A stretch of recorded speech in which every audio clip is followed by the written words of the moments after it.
Morning, नमस्कार और जोहार। आप सभी का स्वागत है द न्यूज पोस्ट में और मैं हूं आपके साथ सुहाना।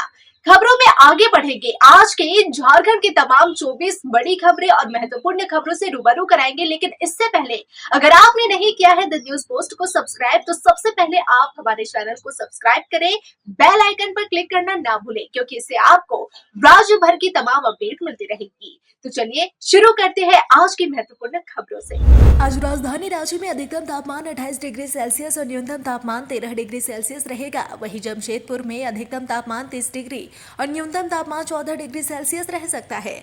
धनबाद में अधिकतम तापमान 29 डिग्री और न्यूनतम 13 डिग्री रहेगा। डाल्टनगंज में अधिकतम 29 डिग्री और न्यूनतम 11 डिग्री, जबकि देवघर में अधिकतम 28 डिग्री और न्यूनतम तापमान 11 रहने की संभावना है। झारखंड का जामताड़ा गैंग साइबर फ्रॉड में तो देश के कई बड़े अभिनेता से लेकर बड़े रसूखदारों को ठगी का शिकार बनाया है, लेकिन अब साइबर अपराधियों ने राज्य के डीजीपी का फेसबुक पर ही फर्जी अकाउंट बना दिया। सोशल मीडिया पर कई लोगों को फ्रेंड रिक्वेस्ट भी आ रहे हैं, जिसमें आईपीएस अनुराग गुप्ता लिखा हुआ है। ऐसे में सवाल है कि क्या अब साइबर अपराधी बेलगाम हो गए या खुली चुनौती पुलिस को ही दी जा रही है। इनके हौसले किस कदर बढ़ा है कि अब डीजीपी को भी नहीं छोड़ा। राज्य के खेलगांव स्थित स्टेडियम में AIPDM यानी all India police duty beat की शुरुआत हो रही है। दोपहर 12 बजे राज्यपाल संतोष गंगवार इसका उद्घाटन करेंगे।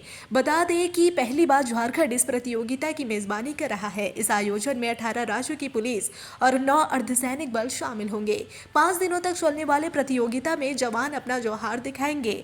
इसे लेकर सूबे के मुखिया भी उत्साहित है। यह पल झारखंड के लिए गौरवान्वित करने वाला है। इस कार्यक्रम के अध्यक्ष झारखंड पुलिस के डीजीपी अनुराग गुप्ता है। पुलिस महकमे में भी कार्यक्रम को लेकर उत्साह देखा जा रहा है। झारखंड में शराब के शौकीनों को अब शराब के लिए ज्यादा पैसे खर्च करने पड़ सकते हैं, क्योंकि राज्य में 1 मार्च से नई शराब उत्पाद नीति लागू होने वाली है। हेमंत सोरेन नई शराब उत्पाद नीति के तहत अब शराब के खुदरा व्यापार का जिम्मा निजी व्यापारियों के हाथों में सौंपने की तैयारी कर रही है। ऐसे में 1 मार्च से राज्य में शराब का खुदरा व्यापार निजी शराब व्यापारी करेंगे। इसमें राज्य सरकार के स्वामित्व वाली झारखंड बेवरेज कॉर्पोरेशन यानी JSBCL का कोई हस्तक्षेप नहीं होगा। JSBCL सिर्फ शराब का थोक कारोबार करेगी। वही आवेदन आमंत्रित कर लॉटरी के माध्यम से उत्पाद विभाग शराब दुकानों का आवंटन करेगी, जिसके बाद से हेमंत सरकार का शराब के व्यापार पर नियंत्रण नहीं होगा और निजी शराब व्यापारियों के लिए अवसर खुलेंगे। राजधानी रांची से बड़ी खबर सामने आ रही है। यह सनसनी फैलाने वाली खबर है और चिंताजनक भी। सुरक्षित माने जाने वाले क्षेत्र में लड़कियों के साथ सामूहिक दुष्कर्म की घटना हुई है। राजधानी रांची के सदर अस्पताल परिसर में यह वारदात हुई है। पुलिस आवश्यक कार्रवाई कर रही है। मिली जानकारी के अनुसार यह घटना उस जगह पर हुई जहां लोग रात में भी काफी संख्या में रहते हैं। घटना स्थल रांची का सदर अस्पताल परिसर है। यहाँ के डॉक्टर और नर्स के क्वार्टर कैंपस में सामूहिक दुष्कर्म की घटना हुई है, जिसमें 2 नाबालिग लड़कियों के साथ आरोपियों ने इस गंदी घटना को अंजाम दिया है। शुक्रवार की देर रात दुष्कर्म की यह घटना हुई है। पलामू के एक मोहल्ले में किराए के मकान में रह रही 27 वर्षीय युवती ने लातेहार जिले के मनिका थाना क्षेत्र के श्यामा गांव निवासी अजित प्रसाद पर शादी का झांसा देकर यौन शोषण का आरोप लगाते हुए मामला दर्ज कराया है। मेदिनीनगर शहर थाना प्रभारी देवव्रत पोद्दार ने बताया कि आवेदन के आलोक में मामला दर्ज कर जांच प्रारंभ कर दी गई है। युवती ने आरोप लगाया कि वह मेदिनीनगर में किराए के मकान में रहकर पढ़ाई कर रही है। वर्ष 2022 में गांव में पढ़ाई के दौरान लातेहार जिला मनिका थाना क्षेत्र के चामा गांव निवासी अजित प्रसाद ने उससे दोस्ती की। वर्ष 2024 में मेदिनीनगर किराए के मकान में आकर शादी का झांसा देकर शोषण किया। जब उसने अजय से शादी करने की बात की तो उसने इनकार कर दिया। उल्टे आरोपी उसके पिता को ब्लैकमेल कर 5 लाख रुपए नगद और शियांग के स्थित उसका घर लिखने का दबाव देने लगा। इसे मना करने पर युवक अन्य तरीके से धमकी दे रहा है। फिलहाल पुलिस की ओर से शिकायत दर्ज कर ली गई है। इस मामले में पुलिस का कहना है कि जल्द ही आगे की कार्रवाई की जाएगी। पुलिस ने 70 एकड़ में लगी पोस्ते की खेती को 20 ट्रैक्टरों से रौंद डाला। इससे इलाके में अफरा तफरी मच गई। रविवार की सुबह जब पुलिस की टीम गांव पहुंची तो पोस्ते की खेती करने वाले गांव छोड़कर भाग निकले। आपको बता दें कि हजारीबाग जिले के चौपारण प्रखंड में भारी मात्रा में पोस्ते की खेती हो रही है। इसकी शिकायत मिलने के बाद एसपी अरविंद कुमार सिंह के निर्देश पर रविवार की सुबह जिले के कई थाना प्रभारियों की टोली अलग अलग टीम बनाकर चौपारण पहुंची। यहां से दुरागड़ा मुंडिया मोरनिया और पत्थलगढ़वा गांव में टीम पहुंची तो उसे हर ओर पोस्ते की फसल लहलहाती हुई दिखाई दी। इसके बाद पुलिस 20 ट्रैक्टर लेकर उक्त जंगल पहुंची थी। यह तकरीबन 70 एकड़ वन भूमि और निजी जमीन पर लहलहा रही पोस्ते की खेती को नष्ट कर दिया। पुलिस को देखकर जमीन मालिक और मजदूर भाग खड़े हुए। मामूली विवाद में एक महिला ने पहले अपने पति पर टांगी से हमला कर दिया। इसके बाद उस पर पेट्रोल छिड़ककर आग लगा दी। इस घटना में परिवार के 3 सदस्य बुरी तरह से झुलस गए। फिलहाल सभी का रांची में इलाज चल रहा है। बता दें कि यह पूरा मामला गुमला जिले के घाघरा थाना क्षेत्र का है। यहाँ नौनी गांव में शनिवार को मामूली विवाद में पति पत्नी और मासूम बच्चे सहित परिवार के 3 सदस्य बुरी तरह से झुलस गए। सभी को इलाज के लिए रांची के एक अस्पताल में भर्ती कराया गया है। धनबाद से एक बड़ी खबर सामने आ रही है। यहाँ के बरोड़ा थाना क्षेत्र के आमटान में स्थित मां भगवती मैन्युफैक्चरिंग यूनिट कंपनी में रविवार की सुबह भीषण आग लग गई। आग लगने के कारण मैन्युफैक्चरिंग में इस्तेमाल किए जाने वाले व तैयार माल जलकर खाक हो गए। वहीं आग ज्वलने की घटना के कारण आसपास में अफरा तफरी मच गई। ग्रामीणों ने आपसी सहयोग से आग बुझाने की कोशिश की, लेकिन आग पर काबू नहीं पाया जा सका। साहिबगंज जिला मुख्यालय से समाहरणालय सभागार कार्यालय परिसर में डीसी हेमंत सती के नेतृत्व में जनता दरबार का आयोजन किया गया। इस जनता दरबार के माध्यम से डीसी हेमंत सती द्वारा आम नागरिकों की समस्याएं सुनी गई।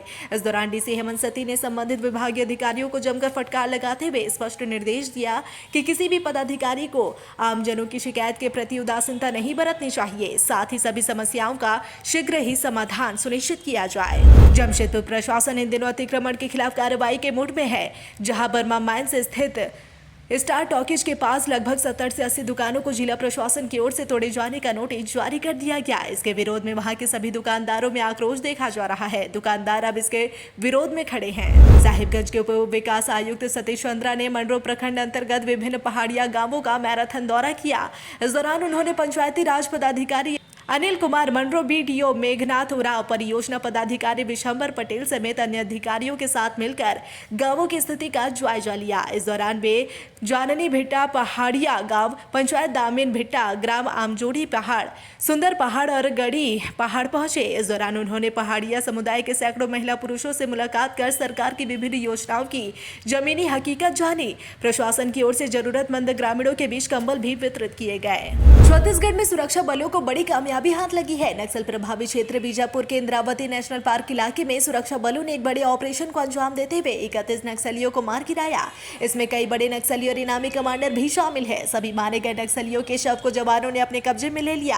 हालांकि इस ऑपरेशन में सुरक्षा बलों के 2 जवान शहीद हो गए, वहीं 2 जवान गंभीर रूप से घायल हो गए। एयरलिफ्ट कर घायल जवानों को रायपुर लाया गया, जहां उनकी स्थिति खतरे से बाहर बताई जा रही है। इस पूरे अभियान को अंजाम एसटीएफ और डीआरजी जवान ने दिया है। मुठभेड़ के पास इलाके में सर्च अभियान जारी है। वहीं घटनास्थल से जवानों ने AK-47 SLR INSAS BM launcher समेत भारी मात्रा में असला और बारूद बरामद किए हैं। इस पूरी घटना के बाद इलाके की घेराबंदी कर दी गई है। सुरक्षा बल के जवानों के लिए बैकअप फोर्स भी मुख्यालय से भेजी जा रही है। सरकारी कार्यालयों, गैर सरकारी संस्थानों, बैंकिंग सेवाओं के बाद अब न्यायालयों को भी पेपरलेस बनाने की तैयारी हो रही है। उच्चतम न्यायालय के निर्देश पर रांची हाईकोर्ट के दिशा निर्देश पर झालसा के तत्वाधान में गोड्डा व्यवहार न्यायालय के लाइब्रेरी हॉल में अधिवक्ताओं को ई कोर्ट की ट्रेनिंग दी गई। ई कोर्ट की कार्यशाला में झालसा की तरफ से मास्टर ट्रेनर अजित कुमार सहाय द्वारा 75 अधिवक्ताओं और 15 क्लर्क को ट्रेनिंग दी गई।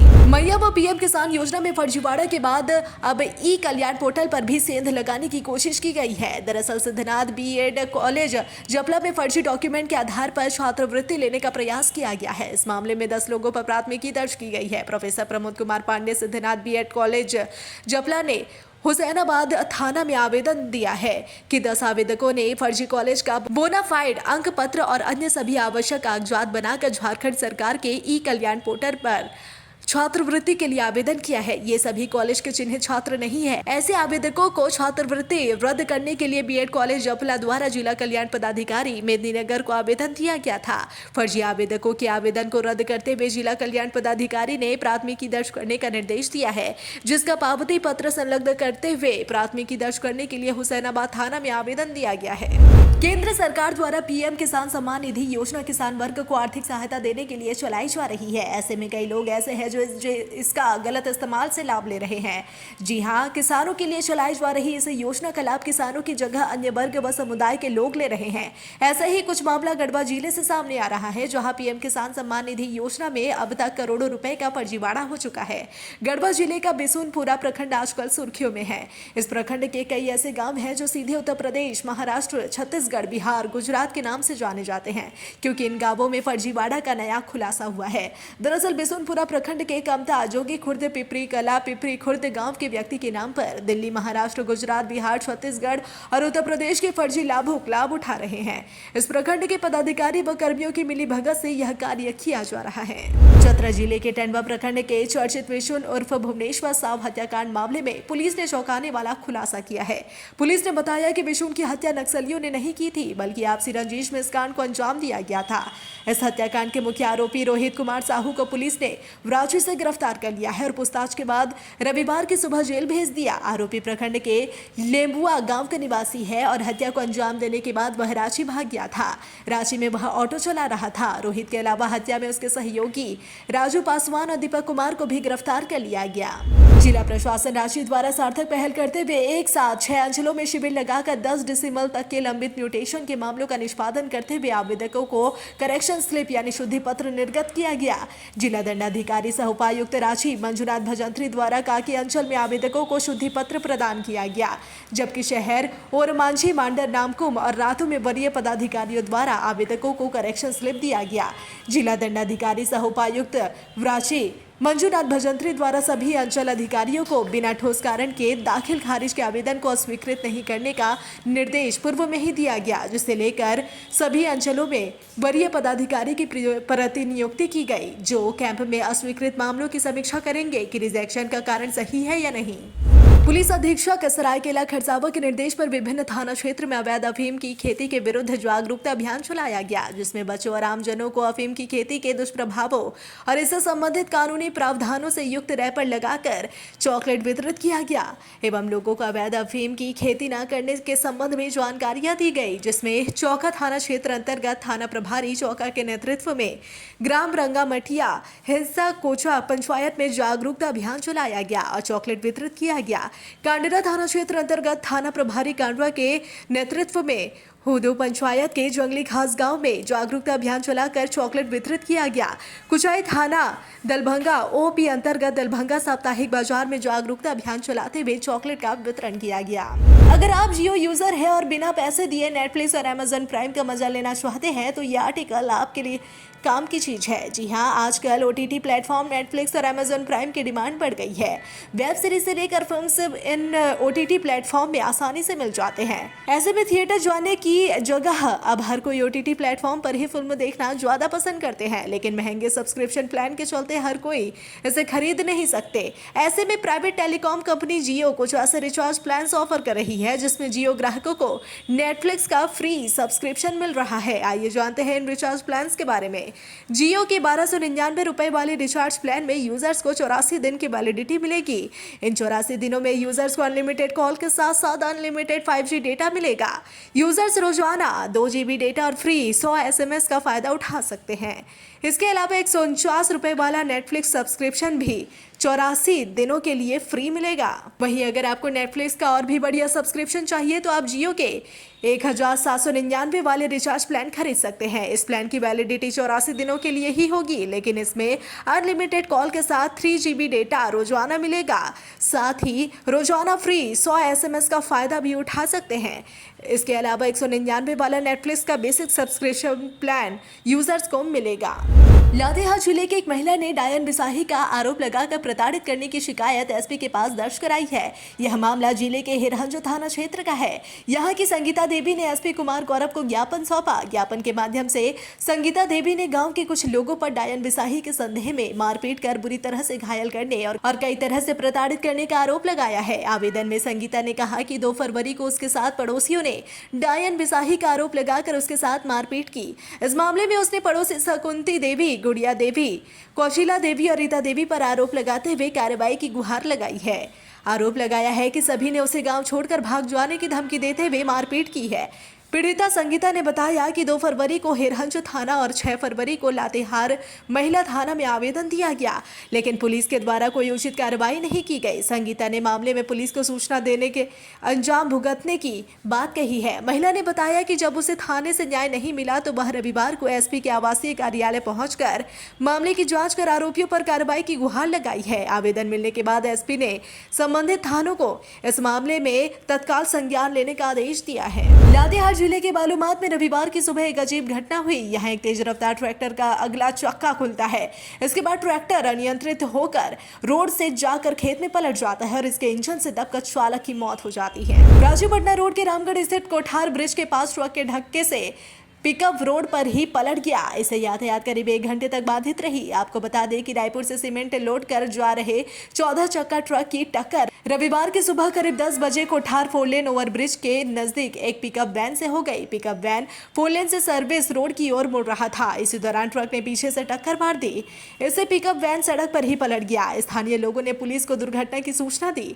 इसके बाद पुलिस ने घायल पिकअप वैन चालक को सदर अस्पताल पहुंचाया। उधर घटना के बाद करीब 1 घंटे तक रांची पटना रोड पर आवाजाही बाधित रही। मौके पर पुलिस ने दुर्घटनाग्रस्त पिकअप को रोड से हटाकर यातायात सुचारू कराया। धनबाद से खुलने वाली धनबाद जम्मू तवी एक्सप्रेस 3 दिन बदले हुए समय से धनबाद से खुलेगी और निर्धारित समय से करीब 2 घंटे 20 मिनट पर धनबाद पहुंचेगी। आपको बता दें कि उत्तर रेलवे की ओर से जम्मू तवी स्टेशन यार्ड में नॉन इंटरलॉकिंग का काम चल रहा है। इसे लेकर धनबाद जम्मू तवी धनबाद के परिचालन में कुछ दिनों के लिए बदलाव किया गया है। आपको बता दें कि 15 और 18 फरवरी को धनबाद स्टेशन से खुलने वाली 03309 धनबाद जम्मू तवी को 140 मिनट यानी करीब 2 घंटे 20 मिनट देर से रवाना किया जाएगा। इसी तरह आज और 16 व 19 फरवरी को जम्मू तवी स्टेशन से खुलने वाली 03310 जम्मू तवी धनबाद एक्सप्रेस भी 140 मिनट रिशेड्यूल कर चलाई जाएगी।